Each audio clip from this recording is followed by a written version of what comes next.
Baik, Assalamualaikum warahmatullahi wabarakatuh. Alhamdulillah, kita panjatkan puji syukur kepada Allah. Shalawat salam semoga tercurah pada baginda Nabi Sallallahu Alaihi Wasallam, para keluarga beliau, para sahabat dan orang-orang yang senantiasa mengikuti petunjuk dari beliau. Anak-anakku sekalian, Pak Guru selalu mendoakan kita dalam keadaan sehat walafiat, dan juga pun bagi para pendengar dimanapun dan kapanpun atau dimanapun Anda berada, semoga selalu dalam keadaan sehat walafiat selalu, ya, terutama untuk siswa kelas 12 ya, kelas 12. Nah, ini sebenarnya untuk siswa saya di SMA Muhammadiyah Alamin Kota Sorong. Tetapi bagi siswa-siswa dari sekolah lain yang ingin mempelajari materi peluang ya, untuk menambah wawasan ya, ya, silakan menyimak video ini dan semoga video ini dapat bermanfaat. Kita masuk pada pertemuan kedua dari kaidah pencacahan, ya, yaitu adalah aturan perkalian. Aturan perkalian itu menentukan banyaknya cara suatu percobaan selalu dapat diselesaikan dengan aturan penjumlahan. Akan tetapi, akan kita alami kesulitan jika kejadiannya cukup banyak. Kejadian-kejadian yang cukup banyak akan lebih cepat diselesaikan dengan aturan perkalian. Ya, kejadian yang cukup banyak akan lebih cepat diselesaikan dengan aturan perkalian. Bagaimana penggunaan aturan perkalian tersebut? Nah, agar Anda dapat memahami dengan mudah penggunaan aturan perkalian, ya, coba kerjakanlah aktivitas berikut ini dengan teliti. Nah, ini kalian diberikan sebuah masalah, ya.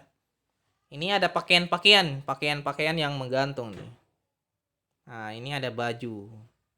Kita fokus ke bajunya saja, ya, bajunya saja. Nah, ini ada simbol. Simbol apa ini? Indikator berpikir kritis. Yang mana? Yang memahami, ya.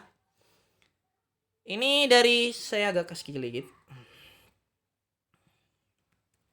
Kalian bisa lihat, ya, pada foto itu, pada gambar di atas. Misalkan Ali mempunyai 4 baju dan 3 celana. Berapa cara Ali dapat memakai baju dan celana yang berlainan? Nah, itu dia. Jadi, apa namanya? Dia menggunakan kata dan, ya. Dan di sini Ali dia menggunakan dua item, ya, dua item secara langsung loh. Kalau aturan penjumlahan tadi, misalnya kita pilih sandal, ya kita pilih salah satu sandal atau sepatu yang kita pakai. Wajar, tidak mungkin kita pakai sandal dan sepatu sekaligus.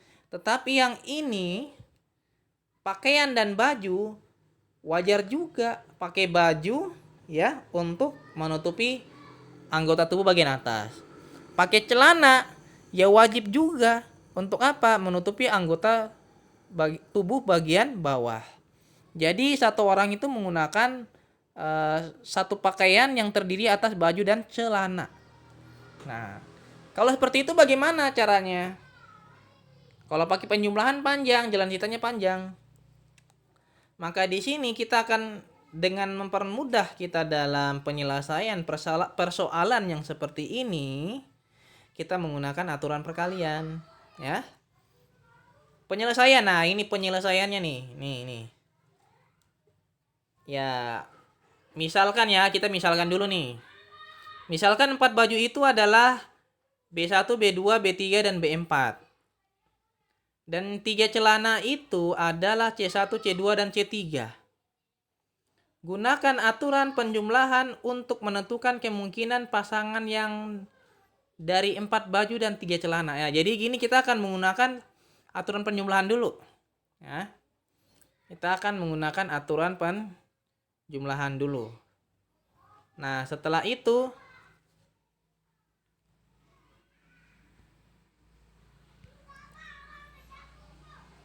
Sorry, kita agak terhambat tadi. Ya, Pak Guru lanjut. Pak Guru lanjut. Ya, kita akan mencoba untuk menggunakan aturan penjumlahan ya. Nah, kemungkinan pertamanya apa atau berapa ya gitu ya. Kemungkinan keduanya ada berapa gitu. Silahkan kalian teruskan sampai dengan menjawabnya. Nah, kemudian ya di sini caranya sebenarnya adalah memasangkan ya satu baju dengan satu celana, satu baju dengan celana yang B1 dengan C1, B1 dengan C2, B1 dengan C3. Nah, itu sudah ada berapa kemungkinan? 3 kemungkinan. Lanjut, B2 dengan C1, B2 dengan C2, B2 dengan C3. Nah, sudah berapa kemungkinan? 3 kemungkinan. Lanjut lagi. B3 dengan C1, B3 dengan C2, B3 dengan C. Terus sampai ada berapa tuh jumlahnya tuh? Nah, itu totalnya berapa tuh? Nah, ini Pak Guru coba berpikir ya, coba berpikir ya. Pasang-pasangan lah, pasang-pasangan B1 dengan C1, C2, C3. Sampai dengan B4 pasangannya C1, C2, C3, seterusnya semua dijumlah. Ada berapa pasangan ya? Tapi pakai pasang-pasangan, jangan satu persatu. B1 dengan C1. Nah, itu dikatakan 1. B1 dengan C2. Nah, dikatakan 1 juga. Berarti sudah ada berapa? Sudah 2. 2 kemungkinan. B1 dengan C3 ya. Sudah berapa? 3 kemungkinan. Lanjut terus sampai selesai. Nah, kemudian lanjut. Ada berapa kemungkinan yang Anda peroleh dari pasangan 4 baju dan 3 celana? Berdasarkan kemungkinan-kemungkinan yang Anda peroleh di atas, lengkapilah tabel di bawah ini. Nah, seperti tadi, ini tabelnya ini ada B1, C1. Nah, ini taruh aja di sini, tabel pertama nih, ini. B1, C1, kemudian di sini B2, C2. Terus sampai berapa tuh hasilnya?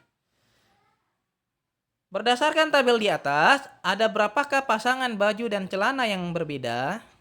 Nah, jadi Ali dapat memakai baju dan celana berlainan sebanyak titik-titik cara. Silakan jawab sendiri. Yang bisa jawab langsung komentar atau mungkin mengirimkan lewat nomor HP. Bukan hanya siswa SMA Muhammadiyah Alamin Kota Sorong, di sekolah saya mengajar. Bebas sekolah manapun silakan yang ingin menanggapi permasalahan ini silakan. Terbuka untuk umum. Nah, kita pakai cara kedua. Tadi cara pertama tuh apa? Masih penjumlahan, area penjumlahan, ya, sekitar aturan penjumlahan. Sekarang kita akan mencoba untuk memahami soal tersebut dan kita akan mencoba untuk mempermudah dia dalam bentuk aturan perkalian, ya, aturan perkalian. Nah, jadi cara dua ini, baju ada berapa cara? Coba kita buat dulu. Ini kotak, perhatikan kotak di bawah ini. Baju ada berapa cara? Ada 4 baju. Berarti 4 baju, cara kita menggunakan 4 baju ini ada berapa cara? Kita pilih salah satu. 4 ya, 4 cara.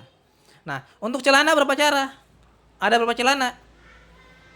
Berapa cara berarti? Nah, setelah itu kalau sudah dapat, sudah ditentukan, sudah tahu ya, baju ada berapa, celana ada berapa, tinggal dikalikan.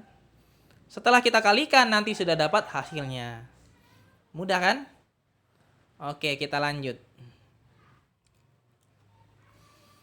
Pengorganisasian untuk belajar. Nah, di sini tentukan banyaknya bilangan 3 angka yang dapat disusun dari angka 1, 2, 3, dan 4. Ini sudah mulai menantang nih. Nah, dia sudah pakai angka. Ya, jadi 3 angka ini akan disusun. Ya, 3 angka akan disusun. Ingat, 3 angka saja. Dari angka 1, 2, 3, dan 4. Nah, pertanyaannya, pemakaian angka boleh berulang ya. Jadi kita menggunakan misalnya angka 4 ya, kita boleh lagi untuk angka pertama angka 4. Angka kedua masih pakai 4 lagi. Boleh, nggak apa-apa. Yang pertanyaan kedua adalah pemakaian angka tidak boleh berulang. Kalau sudah pakai angka 4 tidak boleh digunakan lagi. Angka pertama misalnya pakai angka 4 ya. Ada 4 kemungkinan. Angka kedua pakai tidak boleh 4 lagi, berarti hanya sisa 1, 2, 3, angka 1, 2 dan 3. Berarti ada berapa cara? 3 ya. Yang angka ketiga berapa? Silakan isi sendiri. Nah, untuk penyelesaiannya lebih mudah sebenarnya pakai kotak. Ya, ini pakai kotak-kotak nih. Ada kotak. Coba perhatikan kotaknya tuh. Ada kotak ratusan, ada kotak apa namanya? Puluhan, ada kotak satuan. Nah, ada kotak ratusan, puluhan, satuan. Kalau kita menyelesaikan permasalahan angkanya boleh berulang, yang ini A ya. Karena pemakaian angka boleh berulang, maka misalnya pilihan angka 1 sampai dengan 4 ada berapa cara? 4. Ya. Kemudian yang di kotak puluhan berapa cara lagi? Berapa cara lagi nih? Hah? 4 lagi, 4 lagi, 4 lagi, ingat 4 lagi. Karena boleh berulang kan? Nah, kemudian pada kotak satuan berapa? Mikir sendiri berapa cara ya. Setelah itu sudah dapat semua, lalu dikalikan, dapatlah hasilnya. Gampang kan? Oke, langsung lanjut berikutnya. Pemakaian angka tidak boleh berulang. Oke, pemakaian angka tidak boleh berulang. Nah, kotak ratusan dapat diisi dengan angka 1, 2, 3, 4. Atau 4. Ya, ada berapa cara? 4 cara. Karena pemakaian angka tidak boleh berulang, maka salah satu angka yang sudah ditempatkan pada kotak ratusan tidak boleh menempati kotak kedua. Ya, kotak kedua atau kotak apa? Puluhan. Dan ketiga. Nah, Pak Guru kok 3 kotak sih? Ya coba lihat kembali nih soalnya nih. Tentukan banyaknya bilangan 3 angka. Berarti kan 3 angka. Jadi untuk mempermudah kita pakai kotak aja lah. Ya kan? Biar gampang gitu. Oh, rupanya angka pertama ada 3 angka nih. Angka pertama itu kotak pertama, angka kedua kotak kedua, angka ketiga kotak ketiga. Nah, itu. Makanya kita pakai kotak. Nah, ini silahkan kalian selesaikan sendiri. Nanti kalau sudah dapat hasilnya tinggal dikalikan. Rupanya hasilnya adalah 24 bilangan. Ya, 24 bilangan, ya. Atau 24 cara. Oke, kita langsung lanjut penyelidikan dan menyajikan hasil kerja. Nah, di sini kalian baca soal ya berikut, diskusikan soal bersama teman-teman kelas ya, atau bersama kakak-kakakmu ya di rumah, atau siapa yang punya kenalan ya, diskusikan. Kalau ada yang bingung silakan. Tapi lebih enak dengan teman-teman ya, dengan teman-teman lebih asik. Karena apa? Kalian belajar bersama-sama, melatih berpikir bersama-sama. Bukan kalian harus dapat nilai bagus, tidak. Tapi yang harus jadi prioritas kalian adalah proses ya, proses kalian ingin berpikir begitu ya. Proses kalian untuk ingin berpikir untuk meningkatkan daya kemampuan keterampilan berpikir kritis kalian gitu. Nah, yang ketiga, apabila mengalami kesulitan silakan dalam mengumpulkan informasi silakan bertanya kepada guru. Silakan bertanya kepada saya atau guru, Bapak Ibu guru yang lain gitu. Kemudian keempat, presentasikan hasil pekerjaan. Nah, jadi ini kesimpulannya adalah kalian akan mengerjakan, bingung tanya, setelah itu yang terakhir mempresentasikan hasil kerja. Ya, soal pertama adalah tentukan banyaknya bilangan ganjil. Ya, bilangan ganjil nih, hati-hati bilangan ganjil nih ya, bilangan ganjil. Yang terdiri atas 3 angka berlainan dan lebih dari 300 dapat disusun dari angka-angka 0, 1, 2, 3, 4, dan 5. Hati-hati, ini bilangan ganjil nih. Oh, ternyata ada 3 angka juga, berarti 3 kotak juga. Ya kan? Tapi ini angka ganjil. Ditambah lagi dan lebih dari 300. Wah, ini gimana? Ini harus dianalisis nih. Makanya kenapa dapat simbol indikator berpikir kritis analisis. Coba lihat di situ soal pertama. Silakan dikerjakan. Dari angka-angka 2, 3, 4, 5, dan 7 akan dibentuk bilangan yang terdiri atas 3 angka berlainan. Tentukan banyaknya bilangan genap yang terbentuk. Ya, berarti di sini ada berapa angka nih? Angka 2, 3, 4, 5, dan 7. Berarti ada 5 ya. Akan dibentuk bilangan yang terdiri atas 3 angka. Oh, 3 kotak juga. Berlainan. Oh, berlainan berarti tidak boleh berulang ini. Berlainan. Tentukan banyaknya bilangan genap yang terbentuk. Ya, tentukan banyaknya bilangan genap yang terbentuk. Silahkan kalian kerjakan. Nah, ini ada triknya. Nah, trik penyelesaian soal nomor 1 nih. Nah, bagi yang bingung nih. Nah, pilih bilangan ganjil yang ada di antara 0, 1, 2, 3, 4, dan 5. Nah, sudah jelas. Karena kan dia tanyanya kan ya bilangan ganjil ya. Jadi pilihlah bilangan ganjil yang mana dari 0, 1, 2, 3, 4, dan 5. Silahkan pilih. Setelah itu lalu buatlah 3 kotak. Nah, buatlah 3 kotak angka yang pada kotak ini kotak ya sebenarnya. Kotak terakhir adalah angka ganjil. Di mana angka ganjil yang ada ialah 1, 3 dan 5. Berarti ada 3. Berarti kotak terakhir itu 3 kemungkinan. Ya, berarti taruh 3 tuh. Jadi ini sudah merupakan bocoran nih. Selanjutnya kalian cari sendiri. Setelah itu buatlah 3 kemungkinan yang akan terjadi dan kalikan ketiga kemungkinan tersebut untuk mendapatkan hasil. Nah, oke, evaluasi 2 untuk mengakhiri pertemuan kita yang kedua. Pak Guru berikan kepada kalian evaluasi kedua. Ini ada 4 soal ya. Nanti di e-modul silahkan lihat. Bagi yang tidak punya e-modul, yang bukan siswa SMA Muhammadiyah Al-Amin Kota Sorong, ya. Jadi ini sebenarnya Pak Guru ingin menjelaskan kembali bahwa ini penelitiannya sampelnya untuk siswa saya di SMA Muhammadiyah Al-Amin Kota Sorong. Tetapi bagi Anda siswa-siswa dari sekolah lain ya yang ingin meminta e-modul, silahkan kontak nomor handphone saya di kolom deskripsi di bawah ya. Kolom deskripsi di bawah di deskripsi YouTube ya, channel YouTube. Nah. Oke, ini soalnya semua. Tentukan banyaknya bilangan yang terdiri atas 2 angka yang dapat disusun dari angka-angka. Oh, 2 angka berarti berapa kotak? Silakan. Dani mempunyai 6 baju dan 4 celana. Berapa cara Dani memakai baju dan celana? Nah, ini seperti tadi tuh, contoh soal tadi. 3. 2 orang berada dalam suatu gedung yang mempunyai 5 pintu keluar. Oh, 2 orang, 5 pintu keluar. 2 orang dan 5 pintu nih. Berapa cara mereka dapat keluar dari gedung tersebut dengan 1 pintu sembarang ya. Boleh pakai pintu sembarangan. Jadi boleh 2 orang itu pakai 1 pintu boleh, nggak apa-apa. Yang pertanyaan kedua, pintu yang berlainan.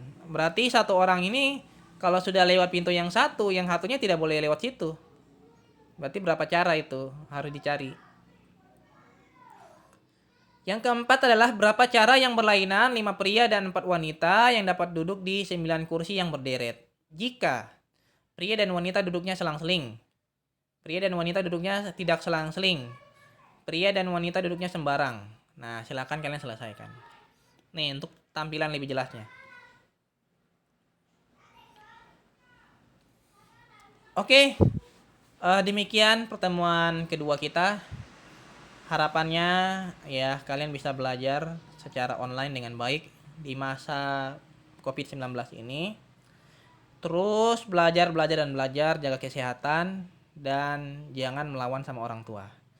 Demikian penyampaian dari Pak Guru, pertemuan kedua. Semoga bermanfaat. Wassalamualaikum warahmatullahi wabarakatuh.